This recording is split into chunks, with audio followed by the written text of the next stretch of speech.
hablar sobre los dos temas que aquí nos convocan. ¿Qué son los nacionalismos y qué son los racismos? También para entenderlos en un contexto de post-pandemia. Esto porque, pues,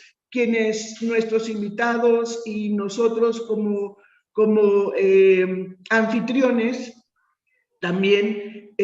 porque una de nuestras líneas de investigación es el estudio de los nacionalismos en América Latina específicamente, pero también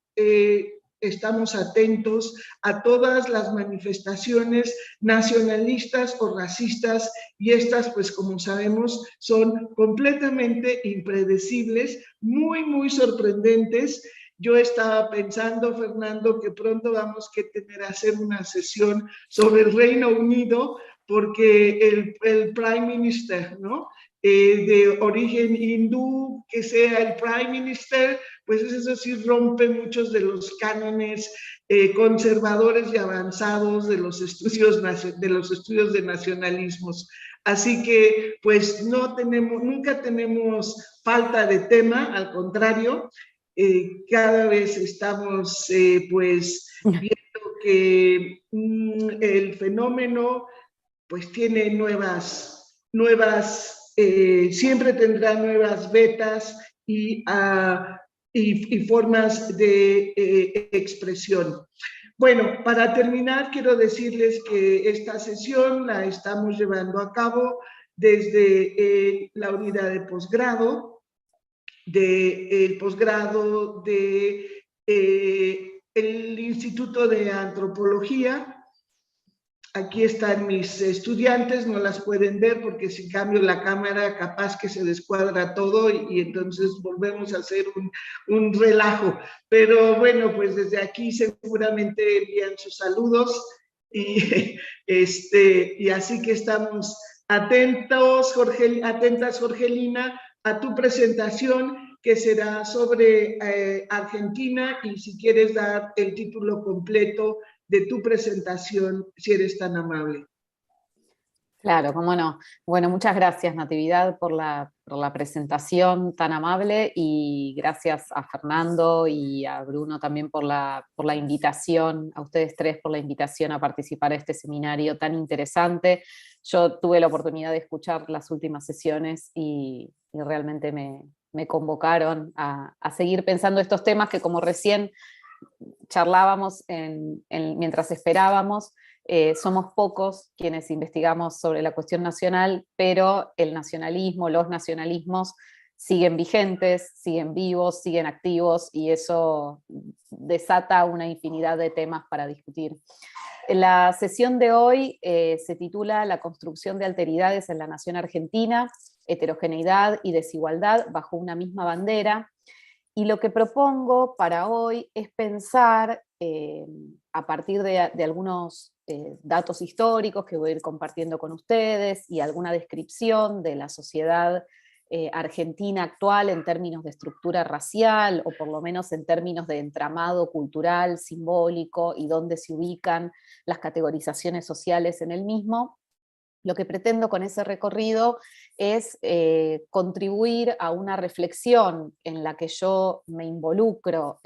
hace un tiempo, que tiene que ver con la contemporaneidad de las naciones latinoamericanas. Como Natividad les contaba, yo soy investigadora en Argentina, en el Sistema Científico Nacional, y soy docente en la universidad pública, en la Universidad de Buenos Aires, y estoy, desde que terminé la carrera de Sociología, estoy integrando un equipo de una cátedra que se titula La idea de nación, en la que hacemos un recorrido por los problemas o las preguntas más clásicas de la cuestión nacional, por sus autores más clásicos, más leídos, y eso luego deviene en un pequeño ejercicio de investigación que los estudiantes realizan respecto de la idea de nación contemporánea en grupos seleccionados. Menciono esto porque la parte que a mí más me interesa de todo ese ejercicio docente es justamente lo que viene, las respuestas que vienen de ese ejercicio de investigación, y que tiene que ver con reflexionar sobre las ideas de nación coexistentes en el presente, cómo los estados latinoamericanos están lidiando con esa diversidad, con esa heterogeneidad, y además revisar algunas dimensiones de la discusión teórica previa, que son, digamos, de alguna manera miopes o que no alcanzan a comprender, a aprender esa heterogeneidad, ¿no? Y la conflictividad que esa heterogeneidad supone. Entonces, hasta mi aproximación a la cuestión nacional, si bien está enmarcada en Argentina, todo el tiempo dialoga con la posibilidad de la construcción nacional en América Latina, ¿no? Con la idea de lo nacional para la región, es decir, esa búsqueda que hacen algunos sectores populares de América Latina, de Argentina, de México, de Uruguay, han sido los países donde más trabajé, pero de otros países de América Latina también, esa búsqueda que hacen desde la transnacionalidad, desde la regionalidad, de encontrar aquello que los agrupa, aquello que los iguala, aquello que los hermana. Y observo en estos años de indagación que esa aproximación a lo regional refuerza de alguna manera la posibilidad de la cohesión social dentro de la identidad nacional, ¿no? Dentro de la comunidad nacional. Hay un diálogo constante entre esas distintas escalas. Entonces, es desde esa pregunta y desde esa búsqueda sobre lo nacional de lo regional que yo continúo muy interesada en pensar la cuestión nacional, y que vuelvo todo el tiempo a revisar de qué forma abordamos las manifestaciones nacionalistas quienes estudiamos esos fenómenos en el presente. Durante el siglo XX, los estados latinoamericanos fueron implementando distintos programas políticos que evidenciaron formas cambiantes de comprender la nación y de afrontar la diversidad que esas naciones contienen. Podemos pensar en las políticas indigenistas de las primeras décadas del siglo XX, luego corrientes que privilegiaron el mestizaje como fundamento de la nación, hasta las formas multiculturales que se pensaron como salvadoras de esa conflictividad a fines del siglo XX. Esas celebraciones de lo diverso respondieron también, igual que las estrategias anteriores, a posicionamientos ideológicos muy específicos acerca de la forma que deben adoptar las naciones en la construcción poscolonial. Los pensadores latinoamericanos que fueron mirando estas propuestas no han sido pocos, han revisado los fundamentos sobre los que se han construido las naciones en nuestra región. Sin embargo, algunas dimensiones de esas naciones siguen siendo poco exploradas, poco estudiadas, como por ejemplo la construcción nacional y su homogeneización en términos de identidades de género y de sexo. Lo que podemos observar como un debate contemporáneo sobre la cuestión nacional en América Latina, entonces, es la capacidad que tiene esa forma de organización política de incluir a la diversidad de género, sexual, étnica, racial que los territorios nacionales contienen, a partir de los esfuerzos estatales por asimilar esas diferencias y por construir un clima de convivencia bajo el amparo, bajo el marco de determinadas ideas de lo que una comunidad nacional debe ser. Es en esa discusión que quiero contarles algunas características de la cuestión nacional en Argentina para que terminemos reflexionando juntos y juntas sobre cómo podemos indagar mejor sobre estas cuestiones. Entonces sabemos que los estados-nación en América Latina son naciones construidas a partir de un fuerte impulso estatal, ¿no? Aquello que Alessandro Campi categorizaba como la nación estatal. Es un estado construyendo una idea de comunidad para distintos pueblos, construyendo una descripción étnica para agrupar a distintos pueblos bajo un determinado territorio. En esa construcción, entonces, se yuxtaponen categorizaciones étnicas, raciales, de clase, de género, que dan lugar a un entramado económico y social con particularidades muy interesantes. Por eso ya partimos de comprender que las naciones latinoamericanas, Argentina en este caso, son naciones postcoloniales construidas al calor de la lucha por la independencia, construidas bajo el signo del imperio, bajo el signo de la colonia, y que entonces en ese entramado que se produce hay marcas indelebles de aquellas primeras dominaciones, ¿no? No podemos comprender entonces la comunidad nacional pensando en la homogeneidad o en un sentido de pertenencia horizontal y carente de conflicto. Hay una lógica de interrelación entre la diversidad y la heterogeneidad que se produce al interior de las comunidades nacionales, que funciona en tanto una idea legítima sobre esa comunidad nacional se vuelve hegemónica, ¿no? Se vuelve hegemónica y alcanza cierto grado de legitimidad. E instala la creencia, la idea nuevamente, de que vivir bajo el signo de esta sociedad nacional es casi que natural y es el mejor estado de cosas posible, ¿no? Entonces esa idea se sostiene mientras la alianza hegemónica de esta sociedad nacional permanezca. En tanto esa alianza entra en conflicto y es cuestionada por algún grupo, por alguna facción, se revisan los fundamentos de la cuestión nacional, ¿no? Algo que en Argentina en los últimos 20 años hemos observado con mucha claridad, ¿no? Un vaivén entre dos ideas de nación muy contrapuestas, muy claras, que continuamente han ido cuestionando los fundamentos de la idea de comunidad nacional que intentaba instalar cada una de esas facciones cuando lograba acceder al poder. Esta idea respecto de las alianzas, la hegemonía, no es una idea que aparezca en el pensamiento clásico sobre la nación, sino que es algo que podemos encontrar en pensadores postcoloniales, como por ejemplo Partha Chatterjee, cuando cuestiona ese postulado de Benedict Anderson en la descripción de las comunidades imaginadas respecto de una sociedad nacional atravesando la experiencia de la comunidad en un tiempo homogéneo, vacío, en una experiencia histórica única. Chatterjee explora la fragmentación de la nación y subraya o busca subrayar la heterogeneidad de experiencias al interior de una misma nación, y entonces nos trae el concepto de tiempos heterogéneos, algo que vamos a retomar más hacia el final, en palabras de Silvia Rivera Cusicanqui, pensando una sociedad nacional como la coexistencia de multitemporalidades.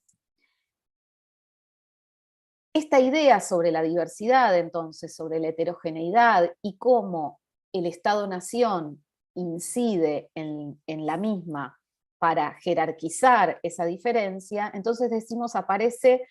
en los debates más contemporáneos sobre la cuestión nacional, aparece en la escuela postcolonial, en la escuela de estudios subalternos, en América Latina en los estudios decoloniales. Y es por eso que vamos a pararnos también en el concepto de Rita Segato de formaciones nacionales de la alteridad, que nos permite pensar cómo esa heterogeneidad interna es transitada y es organizada por cada nación en un momento histórico determinado. La heterogeneidad entonces y la diversidad como puntapié teórico de esta indagación es constitutiva de la comunidad nacional. Lo que va cambiando es la forma en que esa comunidad organiza esa matriz de la diferencia, ¿no? Esa matriz de la diferencia que, como ya dijimos, está atravesada por distintas jerarquías, jerarquías étnicas, raciales, de clase y de género. En este proceso nacional, entonces, en Argentina, el Estado ocupó un rol fundamental, un rol protagónico, siempre conducido por ideas muy explícitas y muy claras respecto de cómo debía ser la comunidad nacional. Y en ese proceso sucedió lo que Balibar categorizó como la etnización, ¿no?, de grupos subalternos. Grupos reunidos, categorizados alrededor de ciertas categorías raciales, étnicas, incluso de género, fueron transformados para el Estado-Nación en componentes étnicos, en otredades internas, en formas de comprender una pertenencia, pero no pertenencia a la vez, ¿no? Lo que podemos pensar como un racismo binomial. Forman parte, pero a la vez son ese otro que se pretende expulsar o modificar o asimilar a la normalidad, a la blanquitud de la nación aspiracional, ¿no? Entonces ese componente étnico es continuamente creado y recreado por la nación a partir de los múltiples dispositivos estatales, sus instituciones, sus capitales, su arsenal bélico, incluso para vincularse con otras naciones, instrumentos legales, el sistema educativo, formas de resolver conflictos. Pero el Estado no es el único reproductor de esas ideas, ¿no? En esas ideas también incide nuestra práctica cotidiana, aquello que Renan nombró en tanto plebiscito cotidiano, ¿no? Eso que todos y todas hacemos cotidianamente, no solo para confirmar nuestra pertenencia a la nación, pero al menos para no confrontar con la misma, es un potente mecanismo de reproducción y de diseminación de sus ideas, de sus marcos, de sus entramados posibles, ¿no? Porque si hay algo que la nación instala, es una idea de lo posible y una idea de lo que será reprimido en el marco de esta comunidad. En ese sentido, vamos a preguntarnos por, o en esa línea, vamos a preguntarnos por la existencia del racismo en Argentina. Y aquí sucede algo muy interesante con Argentina, y cuando digo interesante quiero decir increíble y repudiable, y es que el sentido común argentino describe a su comunidad nacional como una comunidad igualitaria, completamente horizontalista, en la que no existe el racismo. El racismo argentino es un racismo por omisión, porque hay un discurso tan fuerte de la igualdad que lo que está diciendo ese discurso es que todo aquello que no entra en esta descripción que hacemos de la comunidad nacional está por fuera de la misma. Aun cuando esas personas, aun cuando esos sectores convivan en el mismo territorio nacional. Ese racismo que comienza en el siglo XIX con la distinción primaria entre unitarios y federales, entre puerto e interior, entre ciudad, metrópoli y campo, es la escisión que se establece entre civilización y barbarie, entre cultura y naturaleza. Lo que me interesa subrayar también durante esta conversación, y luego podemos continuar durante las preguntas, es la insistencia de las ciencias sociales, la insistencia de los análisis que hemos hecho sobre la cuestión nacional respecto de esa división, ¿no? O sea, cómo se reproduce a través del análisis la idea de que hay una ciudad, centro, cabeza gigantesca del país, que es Buenos Aires, y un resto del país, el interior, lo que nosotros llamamos el interior, que es todo aquello que queda residual, ¿no? Todo aquello atrasado, incivilizado, tradicionalista, arcaico, y que en algunos momentos de la historia se identificó, en Argentina como en otros países de la región, como obstáculo para el desarrollo. En todo caso, en Argentina la raza es sin dudas un campo de tensión, una categoría relacional, una categoría que se construye, es una categoría que solamente tiene sentido pensando la relación entre las distintas razas descritas, pero sobre todo en Argentina la cuestión racial es una marca de una historia de la desposesión, porque quienes son marcados con características raciales, es decir, a quienes se les adjudican especificidades raciales fundadas en determinadas características fenotípicas, reciben esa jerarquización como una legitimidad de un lugar subalterno, ¿no? Como una legitimación del lugar subalterno que ocuparán. Para pensar esto, entonces, me gustaría contarles un poco la construcción de la negritud en Argentina, de la indigeneidad, de las políticas indigenistas en Argentina también,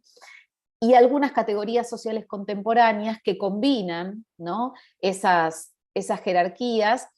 y que refieren a lo que en otros países se mencionó, se nombró en términos de mestizaje. Hay algo que funda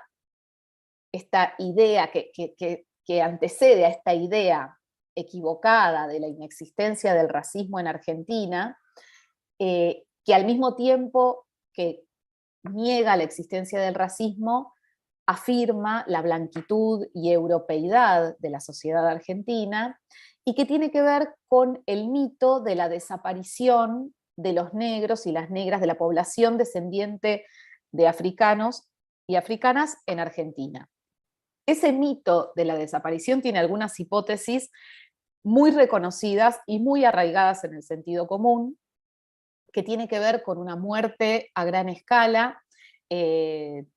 como producto de distintas epidemias ocurridas en el siglo XIX, la utilización de esos cuerpos para la guerra de la independencia, para las guerras de la independencia, y posteriormente la utilización de soldados de esos cuerpos negros también para otras guerras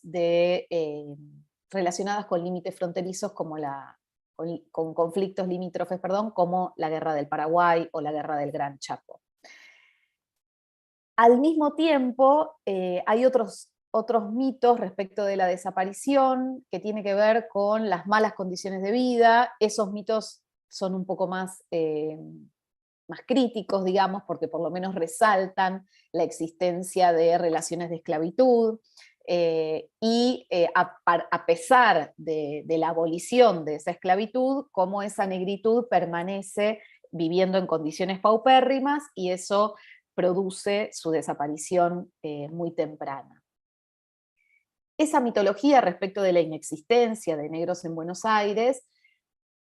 llevó a las generaciones intelectuales del siglo XIX a postular la idea de Argentina como una nación mestiza, ya que además se hablaba de la derrota de los pueblos indígenas a través de determinadas campañas campañas militares conducidas por el Estado para conquistar los territorios que esos pueblos ocupaban. Entonces, después de la segunda mitad del siglo XIX, empieza a construirse este mito de Argentina como país subeuropeo,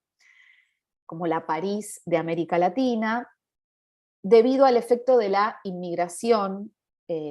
en oleadas que Argentina va recibiendo y promoviendo a través de políticas estatales. En palabras de Darcy Ribeiro, Argentina, Uruguay son aquellos pueblos que en la región se reconocen, se describen a sí mismos como pueblos transplantados, ¿no?, como pueblos que se construyen a partir de tradiciones que se trasladaron a sus territorios. Entonces, más allá del mito y de la deconstrucción histórica que podamos hacer de esas hipótesis respecto de la desaparición de la negritud, de la población negra en Argentina, lo que nos interesa es pensar cómo esa idea de la desaparición es, al fin y al cabo, un complejo proceso de de erosión de una alteridad racializada por el Estado Nacional argentino, que se acentuó a fines del siglo XIX, ese mito de la desaparición, que dio lugar a un sistema muy específico de categorizaciones y de percepciones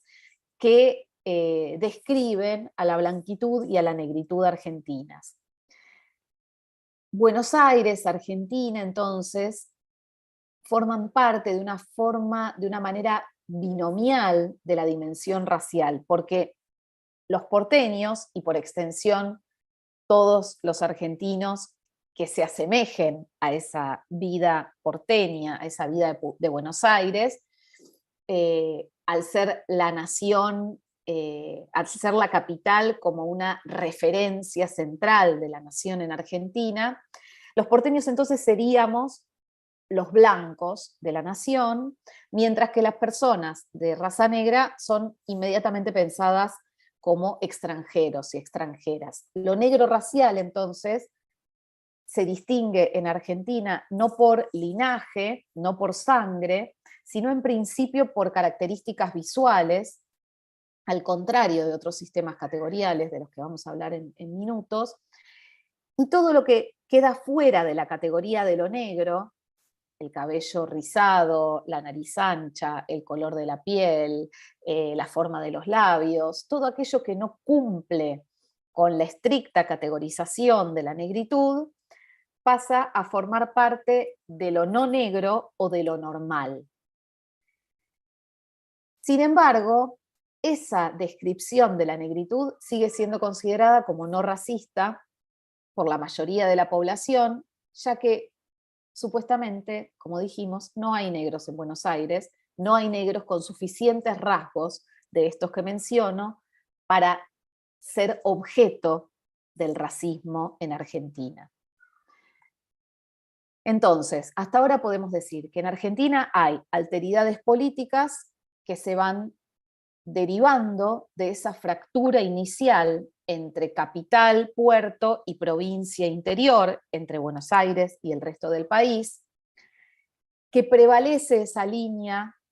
identificatoria como una gran línea civilizatoria, que esa diferencia además no tiene que ver solamente con características físicas, sino con estilos de vida, con modos de hablar, con pertenencia incluso a distintos partidos políticos, que hay una presión desde el Estado Nacional para que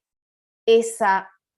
normalidad, esa porteñidad se instale como una unidad étnica para toda la nación, dotada de una cultura singular y homogénea,